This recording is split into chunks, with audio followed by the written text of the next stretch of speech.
مفتی صاحب، بات ہو رہی ہے نظر اور منت کے احکام کے تعلق سے، اس کی تعریف، اس کے حکم شرعی اور کن چیزوں کی یا کس بات کی یا کس چیز کی منت مانی جائے اور کس کی نہ مانی جائے، اس تعلق سے میں آپ کی سمجھاؤں گی، رہنمائی فرمائیے۔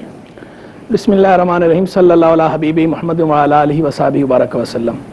دیکھیں، منت کے بارے میں پہلے تو ایک بات یہ سمجھ لیں، ہم اکثر جو ہے وہ ناظرین و سامعین کو یہ کہتے رہتے ہیں کہ منت ماننا یہ کوئی ایک تو ضروری نہیں ہے، اور دوسرا یہ کوئی اتنا پسندیدہ امر نہیں ہے کہ نہیں آپ نے منت ماننی ہی ماننی ہے، کیونکہ اس کے اندر ہوتا یہ ہے کہ آپ اس چیز کو اپنے اوپر لازم کر رہے ہوتے ہیں جو اللہ تعالیٰ نے آپ پہ لازم نہیں کی۔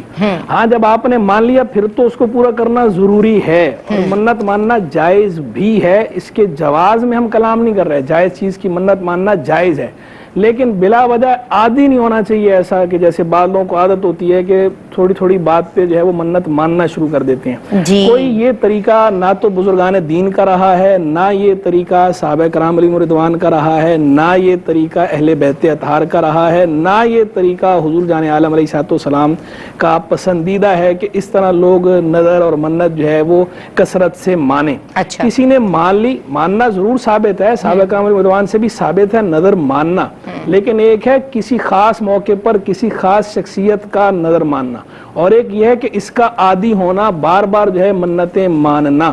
تو بار بار جو منتیں ماننا ہے، ہم اس کی ترغیب نہیں دلاتے اور یہ سمجھاتے ہیں کہ جو چیز اللہ نے آپ پر لازم نہیں کی آپ خود سے اپنے اوپر لازم نہ کریں، کیونکہ بندہ نبھا نہیں پاتا بعض اوقات، تو پھر اس کی جو ہے وہ نحوستیں بھی ظاہر ہوتی ہیں، کیونکہ جب آپ نے اپنے اوپر لازم کر لی اب وہ ہو گئی آپ پہ واجب، اب وہ آپ کے ذمہ دین ہے شریعت کی طرف سے جو آپ نے ادا کرنا ہے۔ نہیں ادا کر رہے تو آپ مستقل گناہ ہوتا رہتا ہے اور آپ مستقل گناہگار ہوتے رہتے ہیں۔ جب آپ مستقل گناہگار ہوتے ہیں تو پھر اس کی نحوستیں دنیاوی طور پہ بھی ظاہر ہوتی ہیں، جو آخرت کا جو خسارہ ہے وہ تو اپنی جگہ پر،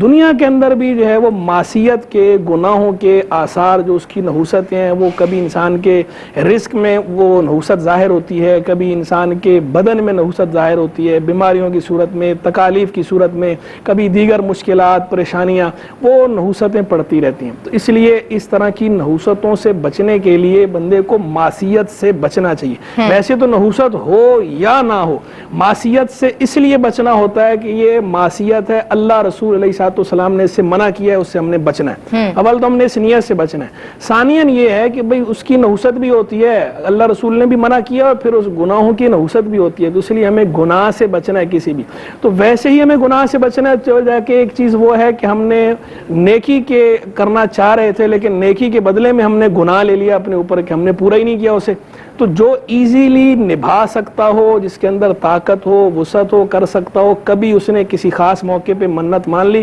تو نو پرابلم، کوئی حرج نہیں، ٹھیک ہے، اچھی بات ہے، پھر اسے پورا کرے، لیکن اس کی عادت نہ بنا، اور بالخصوص وہ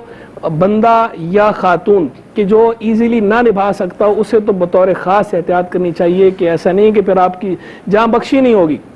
بغیر نظر۔ بعض صورتوں میں کفارہ دینا ہوتا ہے اور بعض صورتوں میں جو ہے وہ نظر پوری کرنی ہوتی ہے۔ اب چونکہ لوگوں کو احکام بھی معلوم نہیں ہوتے، کس صورت میں کفارہ ہے، کس صورت میں نظر ہی پوری کرنے سے کام ہوگا۔ اب جن صورتوں میں کفارہ ہے ان میں کفارہ نہیں دے رہے تو گناہ ہے، نظر پوری نہیں کر رہے اس کے بغیر چارہ کار نہیں ہے، وہاں آپ نے کفارہ دے دیا، کفارے سے کام نہیں چلا، نظر پوری کرنی ہی تھی۔ تو یہ چیزیں جو ہے ان کا علم حاصل بھی کرنا چاہیے اور ان چیزوں میں احتیاط کرنی چاہیے، بندے کو حساس ہونا چاہیے، ان چیزوں میں سینسیٹیو ہونا چاہیے۔ اللہ تبارک و تعالی ہم سب کو دین کا حقیقی فہم عطا فرمائے اور دین کا حقیقی شعور عطا فرمائے اور اس کے تقاضے سمجھنے کی توفیق عطا فرمائے، اس کے مطابق عمل کی توفیق عطا فرمائے۔